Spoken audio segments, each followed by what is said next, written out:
So, this is a dream worth dreaming. I was dreaming. I could see my future. A country house with acres of fields surrounding it. The sun blazed down, giving everything a crisp golden glow. It was unreal, not just because it was a dream. Then I saw her, my beautiful wife. I did not know her, not yet anyway. She was everything I would have hoped for and more. Our son ran up to me, all smiles and dirty knees. I embraced him as any loving father would. I was home. This is where I wanted to be.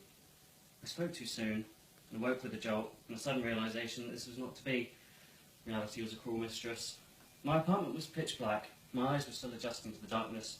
Dreary-eyed and still lost in the dream, I sat up and switched on my bedside lamp, then put on some relaxing music, and sat in contemplation. Why must I dream of these things? That tease of what could be. A nightmare would feel better. At least then I would know what waking up meant, that everything was okay and I had nothing to worry about. But with a dream such as this, all it makes me do is question everything I have going for me right now, which in my case isn't a lot.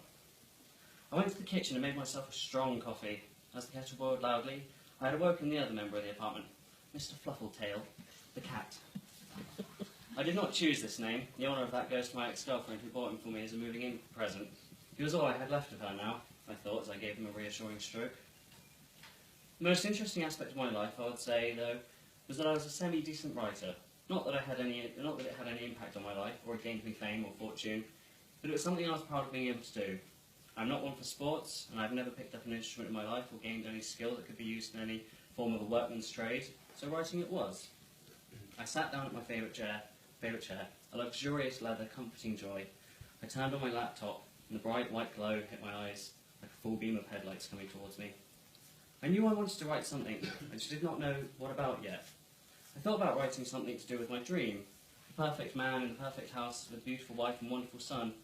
Where's the story in that? You would have to give the character something to overcome, or something bad to happen to either the wife or the child to make the story worth telling. Nobody wants to read about how good someone has it.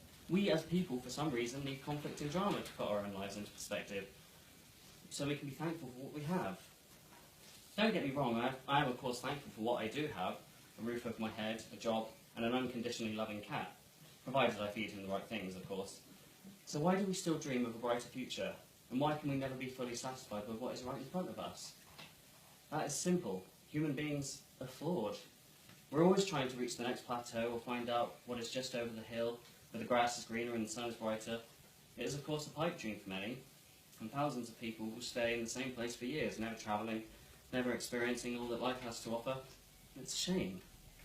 That is not the way I want to continue, and for my own reasons, I want to peer over that hill, run down it with glee, as I see that the greener grass and the brighter sunshine is worth the trek all along. This partly is the reason as to why I am a writer over anything. I have an overactive imagination, so I started to think about what it is that makes imaginative people drawn to the arts. I'm fascinated by what our minds can conjure through subconscious and dreams, and deep thought. It's quite remarkable, really, how 1 minute there is a blank space, and in a short time, whole words will be created on the empty pages. Maybe you would spend your whole life expanding this world and populating it with all sorts of lovable souls, or anything you would put your mind to, in between reality and imaginary. Some people would call us dreamers, and say that we have our heads in the clouds, as if it were a bad thing. What would the world be without dreamers?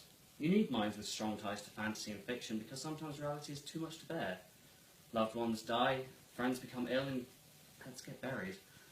There are even worse things that happen in this world that I try not to turn my mind to if I can avoid it. Instead I turn towards the clouds. I look for the longest time, and I'll dream and think a great many things, and I'll write them down.